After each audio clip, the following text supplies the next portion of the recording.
need to be back in a minute right here on this blue dot. Blue, all right, blue dot. Okay, here it is.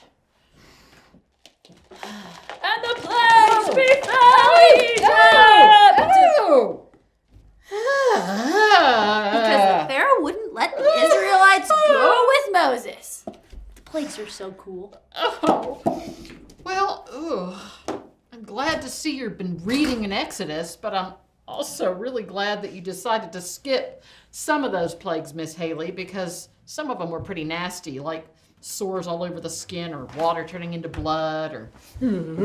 Yeah, man, God really gave it to the Egyptians. How did Moses finally get everyone out? I mean, he did get them out, right?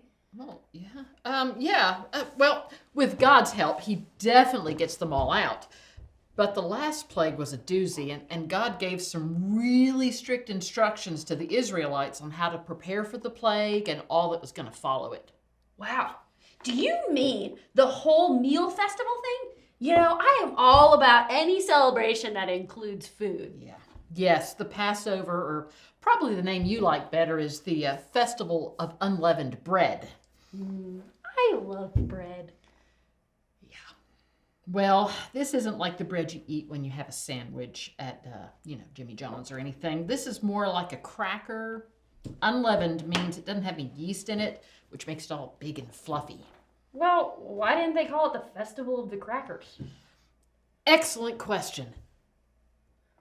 I don't know. But okay, so let's see what else you know about today's lesson. Quiz away. I'm ready. Well then, okay. Question 1. How were the Israelites supposed to eat the lamb they had on Passover? Ha! That one is easy. Okay. Their cloaks had to be tucked into their belts, sandals on their feet, staff in their hand, and standing up. Wow. Yeah, that's right. Food questions, I know. Okay. All right, question 2 then. The Israelites were told to paint blood over their door from the lamb they cooked. But why? Ew, that's not a food question, is it? No, the answer is because that way they would be protected from the final plague, and the plague would pass over their homes and only strike the Egyptians. Oh, my googly moogly! That's why it's called Passover! Yep, and that's my word, you know. Googly moogly. It's catchy. Okay, what's the next question? Okay. What was the final plague? I don't like this plague. I know, I don't either, but can you tell me what it was? The oldest child of every Egyptian home died. Heather, I'm the oldest child in my parents' home. It's okay, Haley. It's okay. That was a long time ago. The plague isn't still out there. Oh, okay. Next question. Oh, okay. Well, so the Pharaoh lets the Israelites go after the last plague, but then he changes his mind and decides to go after them. What happened when they got to the Red or the Reed Sea?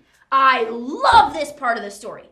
Moses was told by God to raise his staff and spread his arms, and the sea would part and they could cross on dry ground. And that's what he did. Then whoosh!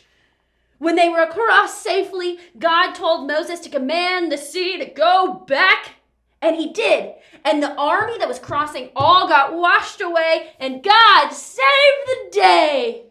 Wow. Yeah, you really do like this story. I'm impressed. Okay, how about a bonus question, and it's food related? Yes! What do I get if I get this one right? You can go backstage and pick any costume you like to wear to choir tonight. What makes you think I don't already do that? Okay, how about a dinner on me tonight instead? Done. Okay. Why is it called the Festival of Unleavened Bread? Because God told them to get rid of all the yeast. Then when the day came that the Pharaoh told them to hit the road and leave, they took the dough they had made with them. But because they hadn't added yeast to it, it was eaten like crackers and not regular bread. Booyah! Be right back. Okay, well, you've officially blown my mind today, Haley. God wanted what was best for the Israelites, so he gave them all kinds of directions to follow so they could have freedom from Egypt. Even the no yeast thing helped them because when you add yeast to the dough, you have to wait a long time for the dough to rise, and then you have to let it punch it down and let it rise again, and then you got to bake it. But you see, with no yeast, they just rolled it out, baked it, and ate it. So they were able to keep moving a lot quicker. So even when the Egyptians were after them, they were able to skedaddle pretty quick. Yeah, but you know what we did skip? My favorite plague. It's Haley! Now for my Exodus. Haley!